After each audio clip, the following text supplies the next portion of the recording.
Geneticists have proven that all 7.6 billion human beings around the world have one common ancestor. I cannot believe the fact, but apparently it's true. They named our common ancestor mitochondrial Eve. Gary Kowalski helps us to imagine. Picture your own mother holding her mother's hand. Now add a link in the chain so that your grandmother is holding your mother's hand, and another link so that you have a continuous line of great-grandmothers and departed female ancestors standing hand in hand. This is your birth line. Imagine this human chain stretching into the distance as far as the human eye can see. The woman known as mitochondrial Eve would be standing somewhere in your line of foremothers about 10,000 generations ago, or roughly 6 miles from here and now. The line of ancestors past, Eve, the oldest female ancestors of all living beings, keeps going. Now imagine another line of females facing your family line. The second line is also comprised of daughter, mother, grandmother, and beyond. The second line is made up of chimpanzees. For miles and years, the two lines run like parallel train tracks. But finally, at a point, if they're all standing hand in hand and you can measure them, about 160 miles away, roughly 5 million years ago, you would discover a single figure where the two lines converge. That is awesome. Every person in this room has a family line going back 5 million years to where we converge with the chimpanzee and our shared ancestry. I've had situations, perhaps like you, I've been in Costa Rica a number of times where I had the opportunity to call to monkeys in the wild, and it just thrills me to the core of my soul to do that, because it is a language back and forth. I take their language on. But it's relatives, talking to relatives. And I think really when we're interacting with so many sentient beings, I know so many people have this with pets and others, the soul comes more alive than at other times. For real. Unitarian Charles Darwin was born on February 12th of 1809. On his birthday week, we thank Darwin for discovering evolution and proving that we human beings are related to all plants and animals on Earth.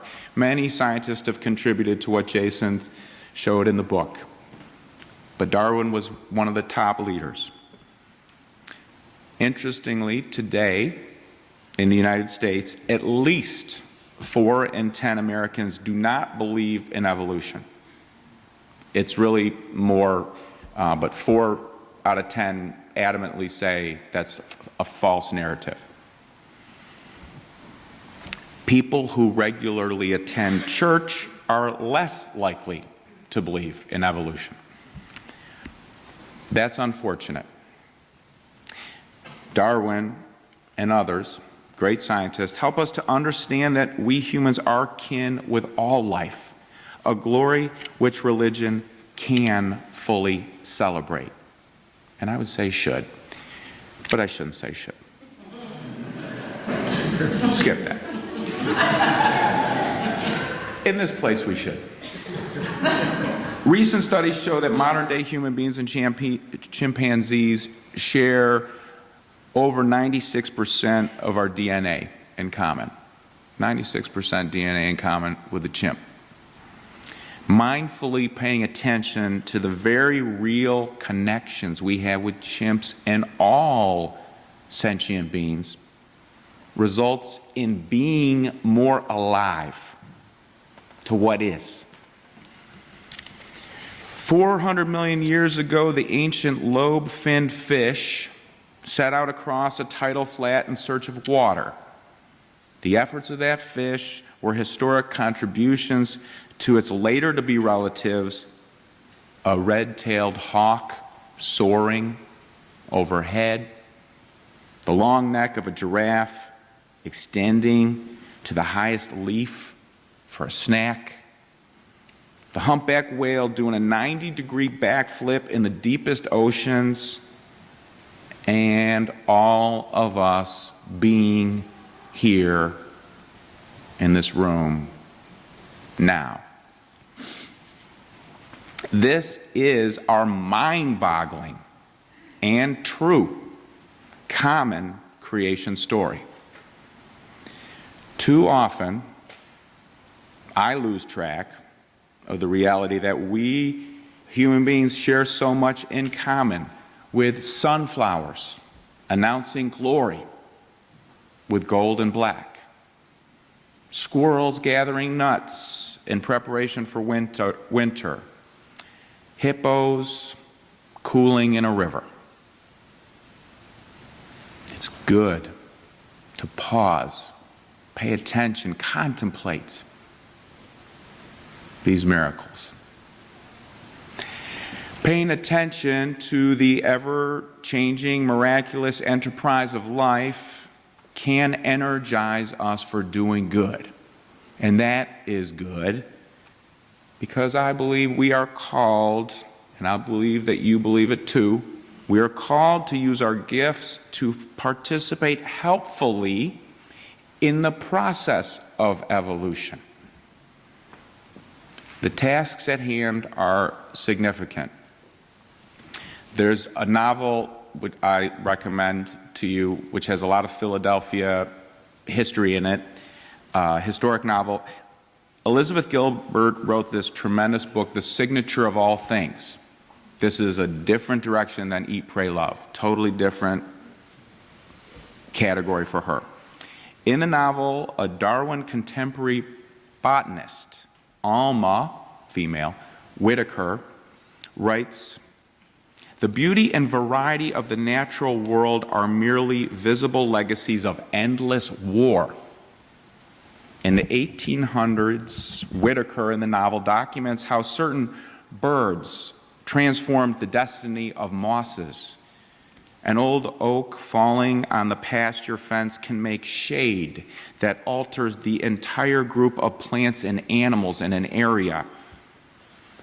Alma Whitaker wrote, "The battle of nature is not marked by evil, but by this one mighty and indifferent natural law, that there are simply too many life forms and not enough resources for all of them to survive." That's the awful, brutal competition for resources that Darwin was so aware of. And Darwin also believed, this is less highlighted when people lift him up, Darwin believed that humans have the opportunity and the obligation to move evolution along in the direction of justice. Now, how much can we move the dial? That's a debate, but we can and do move the dial in different directions. We humans are the only known beings on the planet with the ability to look ahead and strategize how to live out ethics universally. Elm trees do not express a sense of justice. Raccoons do not write love ballads, although they're lovely.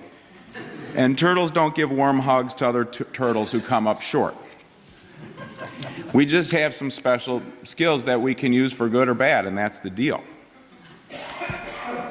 Darwin felt that most ethics that are applicable to humans should also be applied to all sentient life. He was ahead of his time, a dedicated member of the Society for the Prevention of Cruelty to Animals. He was an outlier in compassionately caring for dogs and other animals and pets. As a fisherman, Darwin regularly dipped his worms in brine to numb them before impaling them on the hook. Little St. Francis-esque. I don't think Francis would do that to the worm, though. Possibly, I don't know. Staying aware of the awe-inspiring force of life and the fact that we humans are related to all life, we can make more positive impact on and in evolution. Of course, there are many daunting human problems and shortcomings. We talk about them a lot in this church, as we should. However, it is also true that positive social evolution is happening and has been happening in real ways. And just like we tend to overlook the amazement of biological evolution, scientists say that we tend to overlook social progress as well. We might call this things were better in the old days-ism. But progress is happening in important ways that should be lifted up. Author Andrew Cohen gives some pertinent examples. The number of people living in poverty around the globe, that's defined as less than $2.50 a day, $2.50 a day of income globally, decreased from 75% in '81 to 57% in 2005. Infant mortality rates have fallen over 60% internationally over the last 55 years. Since 1990, the number of people with access to improved sanitation has increased by 50%. The number of people per million, this is total global population, who have died in armed conflict dropped from 235 in 1950 to 2.5 in 2007. Some improvements have happened. And when improvements happen, many times they're arising when human beings claim our power of empathy and cognitive skills for planning the implementation of ethics. Activist Angela Davis said it like this: I am no longer accepting the things I cannot change. I am changing the things I cannot accept. We can lean in and claim our power. This week, I heard a powerful story from colleagues who work in social service sector in Philadelphia. They know a man who's a double amputee. Having lost both his legs, this man was also living in a homeless shelter in Philadelphia. And they realized, to their pain in their heart, that many of the people around the man not only had no idea that he was a father, but they really realized that they weren't able to even imagine he was a father. Somehow, they're bringing blind spots and prejudices to their interactions. Yet the man did go on to dedicate every fiber of his being not only to getting back to independent, healthy life for himself, but with the support of others, he also fully reclaimed an active, productive fatherhood relationship with his two daughters. That's evolution of empowerment, helping to break people out of prejudicial boxes and empowering people to live out their calling and potential. I have a friend who I'll call Phil. Recently, Phil was out in public when a stranger approached him and said a very rude insult, just weird and offensive. Stunned, Phil and his friend walked away in silence. Phil's friend said to him, "Let's not just walk away from that guy. Let's go back." Phil said, "Okay, you're right." So they turned around and approached the rude person, and Phil said to him, "Can I pray with you?" And Phil's a very kind guy. And the man said, "Yes." And Phil prayed for a release of hatred and animosity. Body language softened. the men hugged and said goodbye. That's evolution of love breaking down walls of resentment or hostility. So the Eagles did win the Super Bowl, and I have to name that as evolution. It was since 1960, people. And the experts have not really named that one of the top reasons is Judy and Rick Rhodes were in the building watching the game. But the fans and the celebrations, I think we have to name a little evolution for Philly, more peacefulness in the celebration. Really. So let's be proud and name it and grow it. Okay?